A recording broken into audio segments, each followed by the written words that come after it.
Setelah 5 tahun mengabdi, pada Januari tahun 2025, Shin Tae-yong resmi mengakhiri masa baktinya bersama timnas Indonesia dan kembali ke Korea Selatan. Keputusannya untuk kembali ke kampung halaman disertai dengan pesan mengharukan untuk rakyat Indonesia, mengungkapkan rasa terima kasihnya atas dukungan yang diberikan selama ini. Kepulangan Shin Tae-yong menandai berakhirnya sebuah era dalam sepak bola Indonesia. Warisan yang ditinggalkannya berupa peningkatan performa dan semangat juang akan terus dikenang dan menjadi fondasi bagi perkembangan sepak bola Indonesia di masa depan.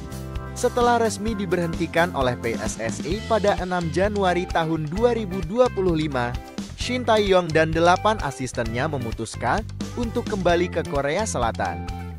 Penerbangan mereka dijadwalkan berangkat pada pukul 21.50 WIB, tanggal 26 Januari tahun 2025 dengan maskapai Korean Air.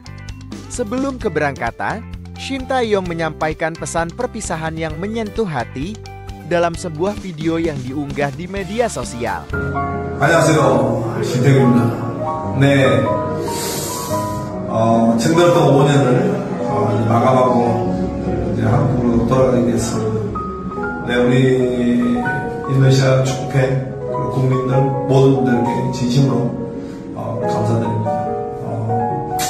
비록 이렇게 아쉽게 돌아가지만 저는 인도네시아를 사랑했고 앞으로도 사랑할 것이고 인도네시아 우리 젊은 선수들이 더 좋은 일이 많이 생기고 꼭 2026년 월드컵 진출해서 월드컵이란 큰 무대를 밟았으면 좋겠습니다.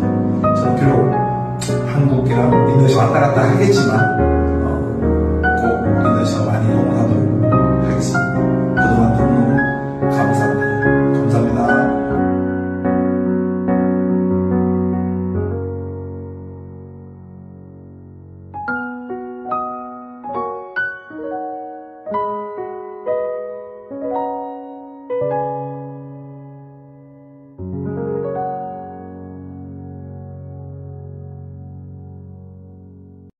Bayangkan seorang pelatih yang pernah membawa timnya menaklukkan raksasa dunia, kini kembali ke tanah airnya setelah menorehkan sejarah bersama timnas Indonesia.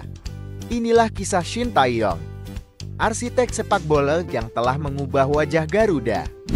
Lahir pada 11 Oktober tahun 1970 di Yeongdeok, Korea Selatan, Shin Tae-yong memulai karir sepak bolanya sebagai gelandang berbakat. Sebagai pemain, ia meraih puncak kejayaan dengan memenangkan Liga Champions AFC pada tahun 1995 bersama Seongnam Ilhwachon. Setelah gantung sepatu, Shin beralih ke dunia kepelatihan dan mencatatkan prestasi gemilang dengan membawa Seongnam Ilhwachon menjuarai Liga Champions AFC tahun 2010. Menjadikannya sosok pertama yang memenangkan kompetisi tersebut baik sebagai pemain maupun pelatih. Pada akhir tahun 2019, Shin Tae-yong ditunjuk sebagai pelatih kepala timnas Indonesia. Di bawah arahannya, Indonesia mengalami transformasi signifikan. Pada Piala AFF tahun 2020, ia berhasil membawa timnas Indonesia mencapai babak final meskipun harus puas sebagai runner-up. Pada tahun 2021, di ajang SE Games, Shin memimpin timnas U23 meraih medali perunggu, menunjukkan peningkatan performa yang menjanjikan. Puncak prestasinya terjadi pada tahun 2023 ketika ia berhasil membawa timnas Indonesia lolos ke babak 16 besar Piala Asia. Sebuah pencapaian yang belum pernah diraih sebelumnya dalam sejarah sepak bola Indonesia. Momen perpisahan ini menandai akhir dari babak penting dalam sejarah sepak bola Indonesia. Dedikasi dan kontribusi Shin Tae-yong serta timnya akan selalu dikenang oleh pemain dan rakyat Indonesia.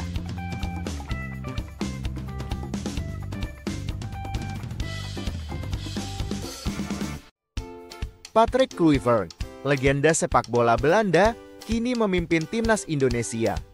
Tapi, pernahkah Anda bertanya, berapa gaji seorang legenda seperti dia dibandingkan dengan pelatih lainnya di Asia Tenggara? Nice. Angkanya mungkin mengejutkan Anda. Sebagai pelatih kepala timnas Indonesia, Patrick Kluivert kabarnya menerima gaji sekitar 1,5 juta dolar Amerika per tahun, setara dengan sekitar 22,5 miliar rupiah. Angka ini menunjukkan betapa seriusnya PSSI dalam membangun fondasi kuat untuk masa depan sepak bola Indonesia. You're facing the wrong way, sir. Namun, bagaimana gaji Kluivert dibandingkan dengan pendahulunya, Shin Tae-yong? Shin, yang membawa banyak perubahan besar di sepak bola Indonesia, dikabarkan menerima sekitar 1,2 juta dolar Amerika per tahun atau sekitar 18 miliar rupiah. Artinya, Kluivert mendapatkan kompensasi yang lebih besar sekitar 25%, mencerminkan kepercayaan besar PSSI pada pengalaman dan visi yang ia bawa. Berapa besar sebenarnya gaji Patrick Kluivert dibandingkan pelatih-pelatih negara tetangga? Apakah Indonesia sudah membayar lebih mahal dari Thailand, Vietnam, atau Malaysia untuk hasil yang lebih besar? Atau ini hanya soal strategi? Pelatih timnas Malaysia Kim Pan-gon yang membawa Malaysia semakin kompetitif menerima gaji sekitar 800.000 dolar Amerika per tahun atau sekitar 12 miliar rupiah. Angka ini hampir setengah dari yang diterima Kluivert. Pelatih timnas Thailand Manopoki, pelatih berdarah Brasil Jerman, dilaporkan mendapatkan gaji sekitar 1 juta dolar Amerika per tahun, setara dengan 15 miliar rupiah. Thailand memang dikenal memiliki anggaran besar untuk sepak bola mereka, tetapi gaji Polking masih di bawah Kluivert. Pelatih timnas Vietnam Philippe Troussint, pelatih asal Prancis, menerima sekitar 1,3 juta dolar Amerika per tahun atau setara dengan 19,5 miliar rupiah. Dengan kesuksesan Vietnam di kancah Asia Tenggara, mereka menginvestasikan cukup besar untuk pelatih berkualitas. Nice. Gaji yang diterima Kluivert mencerminkan pengalaman internasionalnya sebagai pemain dan pelatih. Sebagai mantan pemain yang pernah membela klub-klub top dunia seperti Barcelona, serta pengalamannya melatih di level Eropa dan menjadi direktur akademi di Paris Saint-Germain. PSSI menaruh harapan besar bahwa Kluivert dapat mengangkat prestasi sepak bola Indonesia ke tingkat yang lebih tinggi. Ketua PSSI, Erick Thohir, menjelaskan investasi ini adalah langkah besar untuk membawa sepak bola Indonesia lebih kompetitif di Asia dan dunia. Dengan pengalaman Kluivert, kami yakin dia bisa mengembangkan tim secara signifikan. Meski gajinya lebih tinggi dibandingkan beberapa pelatih di Asia Tenggara, tantangan Kluivert juga lebih besar. Prestasi dan konsistensi akan menjadi ukuran utama keberhasilannya.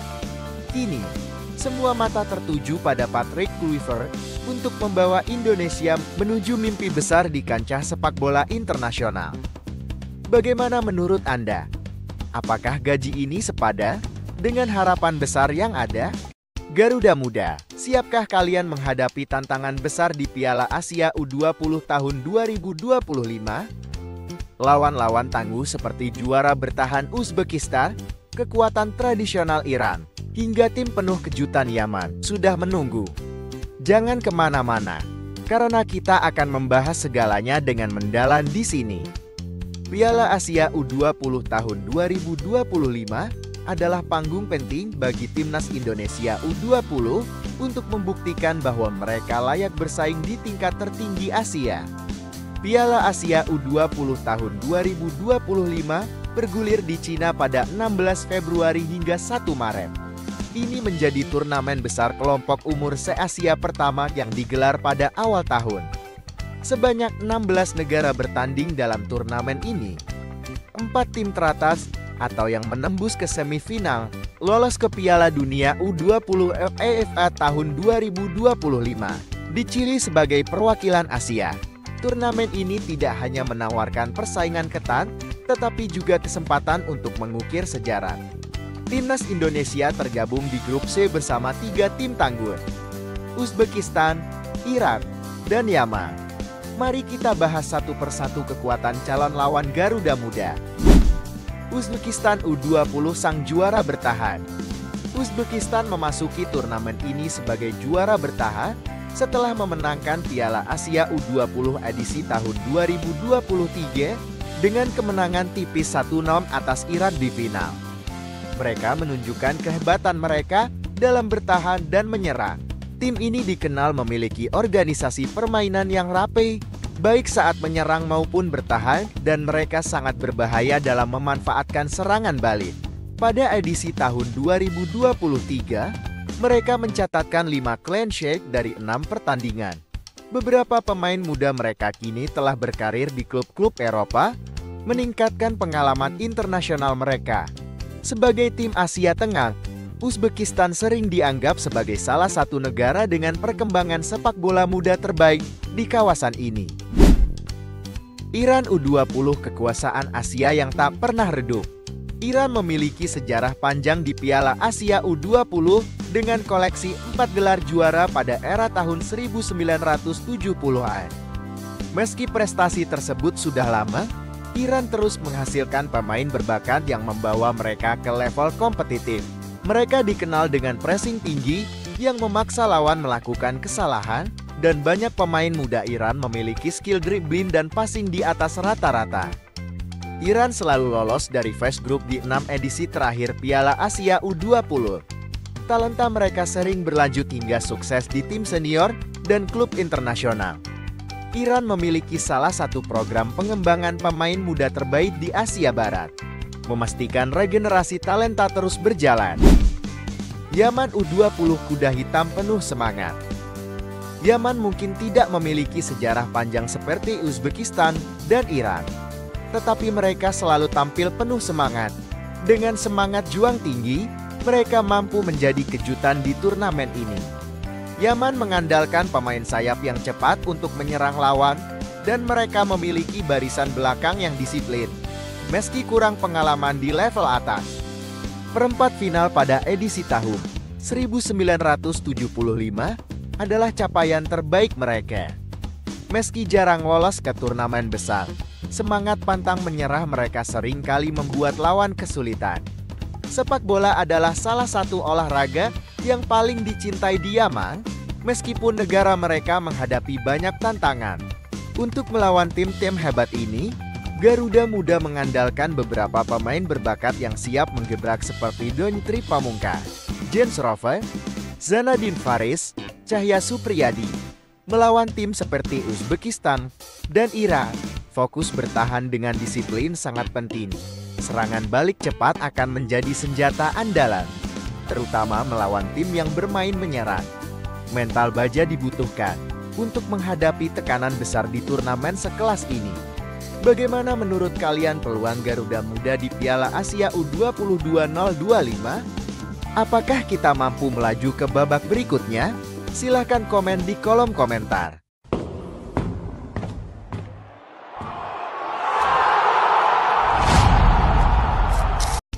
Pernahkah Anda membayangkan jersey timnas Indonesia yang tidak hanya memukau secara visual, tetapi juga syarat dengan makna budaya dan sejarah? Kali ini, Expo menghadirkan sesuatu yang luar biasa. Mari kita telusuri bersama detail dan filosofi di balik desain terbaru ini yang akan membuat Anda semakin bangga mendukung Garuda. Logo baru Timnas Indonesia. Logo baru Timnas Indonesia dirancang dengan berbagai elemen yang syarat makna, mencerminkan identitas dan semangat bangsa. Berikut adalah detail dari setiap elemen dalam logo tersebut. Perisai Garuda Pancasila. Logo ini menampilkan Garuda Pancasila yang ditempatkan dalam bentuk perisai. Perisai melambangkan perjuangan dan kekuatan Indonesia dalam menghadapi berbagai tantangan. Motif batik. Penggunaan motif batik dalam logo mencerminkan identitas bangsa melalui tradisi dan warisan budaya Indonesia yang kaya. Pola garis dan titik. Pola tekstur garis dan titik menggambarkan lapangan sepak bola sebagai arena perjuangan Timnas Indonesia, menekankan pentingnya kerja keras dan strategi dalam permainan. Pola kotak-kotak. Pola ini merepresentasikan semangat Bhinneka Tunggal Ika, menekankan persatuan dalam keberagaman, yang menjadi kekuatan utama bangsa Indonesia. Pola lingkaran. Pola lingkaran menyerupai matahari terbit, melambangkan harapan dan optimisme untuk masa depan sepak bola Indonesia yang lebih cerah. Aksen garis pendaran cahaya sang Garuda. Tambahan aksen garis pendaran cahaya pada burung Garuda memberikan kesan dinamis dan modern, mencerminkan semangat yang menyala-nyala dalam setiap pertandingan. Setiap elemen dalam logo baru ini dirancang untuk menggambarkan identitas, semangat, dan harapan bangsa Indonesia dalam dunia sepak bola. Dengan perpaduan antara elemen tradisional dan modern, logo ini diharapkan dapat menjadi simbol kebanggaan bagi seluruh masyarakat Indonesia. Jersey terbaru Timnas Indonesia. Jersey terbaru Timnas Indonesia dirancang oleh Erspo dengan tema Indonesia Pusaka, Semarak Kebanggaan Indonesia. Desain ini mengambil 3 elemen utama, gunung, flora endemik Indonesia, seperti bunga Edelweiss Anaphalis javanica dan Garuda sebagai lambang negara. Motif-motif ini dituangkan ke dalam pola yang membentuk sebuah relief, merepresentasikan keberagaman, kekayaan budaya, dan keindahan alam Indonesia. Detail dan makna jersey. Warna dasar merah melambangkan keberanian dan semangat juang bangsa Indonesia. Garis tipis putih di dada hingga lengan menambah kesan minimalis dan modern pada desain jersey. Aksen putih di pinggang memberikan kontras yang menarik dan menonjolkan sisi elegan dari jersey ini. Celana berwarna putih menciptakan harmoni dengan atasan merah sesuai dengan warna bendera Indonesia. Filosofi Indonesia Pusaka juga tertuang ke dalam desain nama dan nomor punggung berwarna putih. Dengan aksen garis merah, menambah kesan elegan dan nasionalisme. Dengan logo dan jersey terbaru ini, Timnas Indonesia tidak hanya tampil dengan wajah baru, tetapi juga membawa semangat dan identitas bangsa ke kancah internasional. Mari kita dukung terus Garuda di setiap laga dan tunjukkan kebanggaan kita sebagai bangsa Indonesia. Jangan lupa untuk like, komen, dan subscribe untuk mendapatkan update terbaru seputar Timnas Indonesia. Sampai jumpa di konten berikutnya. Bayangkan seorang maestro sepak bola Eropa, pemenang Piala Eropa tahun 1988, kini mengambil alih kendali Timnas Indonesia U23. Inilah kisah Gerald van den Burg, legenda Belanda yang siap membawa Garuda Muda terbang lebih tinggi. Masa keemasan sebagai pemain. Gerald Mervin van den Burg lahir pada 5 Maret tahun 1964 di Utrecht, Belanda. Karir sepak bolanya dimulai di Akademi Ajax Amsterdam, salah satu klub paling bergengsi di Belanda. Debut profesionalnya terjadi pada tahun 1980, saat usianya baru 16 tahun. Selama 6 musim bersama Ajax, Van den Burg tampil dalam 173 pertandingan liga dan mencetak 64 gol, kontribusi yang signifikan dalam meraih 3 gelar Eredivisie berturut-turut dari tahun 1982 hingga tahun 1985. Pada tahun 1986, Van den Burg membuat keputusan penting dengan bergabung ke PSV Eindhoven. Di sana, ia menjadi bagian integral dari tim yang meraih 4 gelar Eredivisie dan, yang paling bergengsi, trofi Piala Champions Eropa pada tahun 1988. Total, ia bermain dalam 199 pertandingan liga dan mencetak 48 gol untuk PSV. Di level internasional, Van den Burg mengoleksi 42 capes untuk timnas Belanda dan menjadi bagian dari skuad yang menjuarai Piala Eropa tahun 1988. Petualangan di luar negeri. Setelah periode sukses di Belanda, Van den Burg melanjutkan karirnya ke luar negeri. Pada tahun 1993, ia bergabung dengan Jubilo Iwata di Jepang, di mana ia bermain selama 3 musim. Kemudian, ia kembali ke Belanda untuk bermain dengan FC Utrecht pada tahun 1997 sebelum melanjutkan petualangannya ke AS Cannes di Prancis dan akhirnya mengakhiri karir bermainnya di TSV 1860 Munich. Transisi ke dunia kepelatihan. Gerald van den Burg, legenda sepak bola Belanda, telah menorehkan jejak yang signifikan dalam dunia kepelatihan setelah karir bermainnya yang gemilang. Setelah pensiun sebagai pemain, pada tahun 2000, Van den Burg memulai langkahnya di dunia kepelatihan dengan menjadi pelatih tim junior PSV Eindhoven pada tahun yang sama. Selama 5 tahun, ia berfokus pada pengembangan bakat muda, membentuk dasar yang kuat bagi karir kepelatihannya. Pada tahun 2004, Van den Burg mengambil peran sebagai asisten pelatih di TSV tahun 1860 Munich, klub terakhir yang dibelanya sebagai pemain. Pengalaman ini memberinya wawasan berharga tentang dinamika kepelatihan di Liga Jerman. Setelah itu, ia kembali ke Belanda dan pada tahun 2006 ditunjuk sebagai pelatih kepala Helmond Sport, sebuah klub yang berkompetisi di divisi kedua Belanda. Meskipun tantangan yang dihadapi tidak mudah, Van den Burg berhasil membawa tim tersebut bersaing kompetitif di liga. Pada tahun 2008, Van den Burg bergabung dengan Willem II sebagai asisten pelatih, memperluas pengalamannya di Eredivisie, liga tertinggi Belanda. Peran ini semakin memperkaya pengetahuannya tentang strategi dan taktik di level tertinggi sepak bola Belanda. Setelah beberapa tahun berfokus pada pengembangan pemain muda dan peran asisten, pada tahun 2021, Van den Burg kembali ke Ajax Amsterdam, klub yang membesarkan namanya. Di sana, ia mengambil peran sebagai pelatih teknik untuk tim U21, berkontribusi dalam membentuk generasi baru talenta sepak bola Belanda. Tantangan baru di Indonesia. Kini, pada tahun 2025, Gerald van den Burg resmi ditunjuk sebagai pelatih kepala timnas Indonesia U23. Selain itu, ia juga akan berperan sebagai asisten pelatih untuk tim senior. Di bawah arahan Patrick Kluivert, pengalaman dan prestasinya diharapkan dapat membawa angin segar bagi perkembangan sepak bola Indonesia. Meskipun perjalanan kepelatihannya belum dihiasi dengan trofi bergengsi, dedikasi Van den Burg dalam membina dan mengembangkan bakat muda menunjukkan komitmennya terhadap masa depan sepak bola. Kehadirannya di Indonesia diharapkan dapat menjadi katalis bagi kemajuan dan prestasi timnas Indonesia di masa mendatang.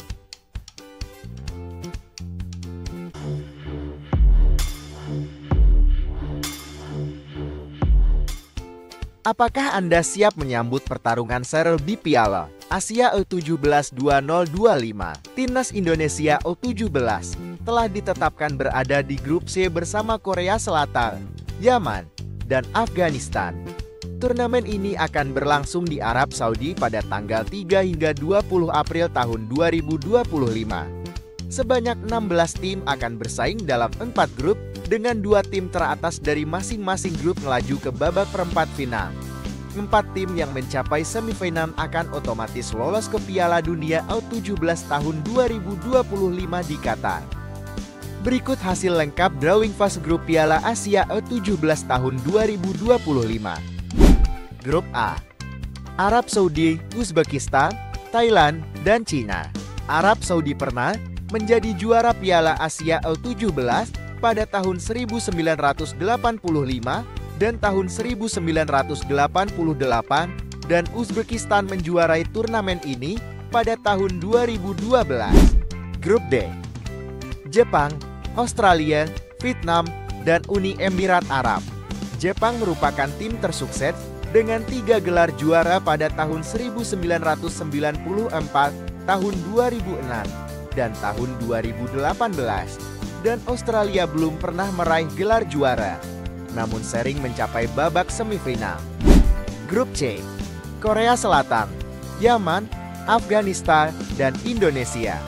Korea Selatan merupakan tim tersukses kedua dengan 2 gelar juara pada tahun 1986 dan tahun 2002, serta partisipasi terbanyak dengan 16 kali keikutsertaan. Sedangkan Indonesia belum pernah meraih gelar juara dan berhasil lolos ke putaran final sebagai salah satu runner-up terbaik di babak kualifikasi. Grup D, Iran, Tajikistan, Oman, dan Korea Utara.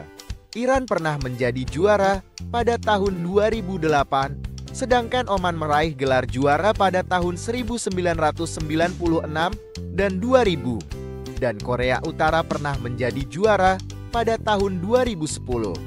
Pelatih Timnas Indonesia U17, Nova Arianto, menyadari tantangan berat di grup C, terutama menghadapi kekuatan Korea Selatan. Namun, dengan persiapan matang dan semangat juang tinggi, peluang untuk melaju ke babak selanjutnya tetap terbuka. Mari kita dukung Garuda Muda dalam perjuangan mereka di Piala Asia U17 tahun 2025. 2024 menjadi periode penuh dinamika bagi tim nasional Indonesia, diwarnai dengan berbagai hasil pertandingan yang mencerminkan perjalanan tim nasional Indonesia. Kekecewaan, kebahagiaan, pesimisme, dan optimisme bercampur aduk menjadi satu. Piala AFF tahun 2024 harapan yang tertunda. Perjalanan di Piala AFF tahun 2024 dimulai dengan optimisme tinggi. Timnas Indonesia mengawali kompetisi dengan kemenangan atas Myanmar, namun kemudian harus menghadapi kekalahan dari Vietnam dengan skor 0-1 yang membuat posisi tim terancam. Pada laga penentuan melawan Filipina di Stadion Manahan Solo, Indonesia kembali menelan kekalahan 0-1 akibat gol penalti Bjorn Christensen pada menit ke-63. Hasil ini membuat Indonesia gagal melaju ke semifinal, memicu evaluasi mendalam terhadap performa tim dan strategi yang diterapkan. Kualifikasi Piala Dunia 2026 langkah menuju mimpi. Setelah kekecewaan di Piala AFF, fokus beralih ke kualifikasi Piala Dunia tahun 2026. Di bawah asuhan Shin Tae-yong, Indonesia menunjukkan peningkatan signifikan. Pada Maret tahun 2024, Indonesia berhasil mengalahkan Vietnam 2 kali dengan skor 1-0 di Jakarta dan 3-0 di Hanoi, menandai kemenangan pertama di tanah Vietnam sejak tahun 2004. Kemenangan ini juga membawa Indonesia naik peringkat FAFA, melampaui Filipina dan Malaysia. Pada Juni tahun 2024, meskipun kalah 0-2 dari Irak, Indonesia memastikan diri lolos ke putaran ketiga kualifikasi Piala Dunia dan Piala Asia tahun 2027 setelah mengalahkan Filipina 2-0 di kandang. Performa di putaran ketiga kualifikasi. Memasuki putaran ketiga, Indonesia tergabung dalam grup C bersama Jepang, Australia, Arab Saudi, Cina, dan Bahrain. Pada September tahun 2024, Indonesia menahan imbang Arab Saudi 1-1 di Jeddah dan bermain imbang tanpa gol melawan Australia di Jakarta. Namun, tantangan berat datang pada Oktober dan November tahun 2024 saat Indonesia harus mengakui keunggulan Cina 2-1 dan Jepang dengan kekalahan 0-4 di kandang sendiri. Meskipun demikian, Indonesia membuat kejutan dengan mengalahkan Arab Saudi 2-0 di Jakarta. Berkat 2 gol dari Marcelino Ferdinand, mencatatkan kemenangan bersejarah atas tim kuat Asia tersebut. Fondasi menuju masa depan. 2024 menjadi periode penuh dinamika bagi timnas senior Indonesia. Dari kekecewaan di Piala AFF hingga kemenangan monumental di kualifikasi Piala Dunia, setiap momen memberikan pelajaran berharga. Dengan kepemimpinan baru di bawah Patrick Kluivert, harapan tinggi ditempatkan pada peningkatan performa dan konsistensi tim. Perjalanan masih panjang, namun fondasi yang telah dibangun memberikan optimisme bahwa Indonesia dapat bersaing di level tertinggi sepak bola internasional. Era Patrick Kluivert.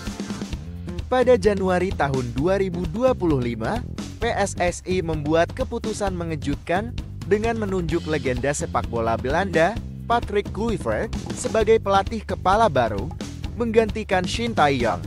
Langkah ini menandai pergeseran strategi, dengan harapan Kluivert dapat membawa pendekatan dan filosofi baru untuk meningkatkan performa tim. lolos ke Piala Dunia U20 FIFA tahun 2025. Salah satu tantangan utama yang dihadapi Kluivert adalah meningkatkan produktivitas lini depan. Selama musim tahun 2024 tahun 2025, para penyerang seperti Ramadan Sananta dan Dimas Drajat mengalami penurunan performa dengan jumlah gol yang minim. Kluivert diharapkan dapat mengatasi masalah ini dan memaksimalkan potensi para penyerang yang baru dinaturalisasi seperti Ragnar Oratmangun dan Rafael Struijk untuk menghadapi pertandingan-pertandingan krusial ke depan. Selain itu, PSSI juga tengah mengincar beberapa pemain keturunan untuk dinaturalisasi, seperti Paul Romain striker Oxford United, yang proses naturalisasinya diharapkan rampung akhir tahun 2025. Seperti apa prestasi timnas di tahun 2025? Berikan komenmu di kolom komentar.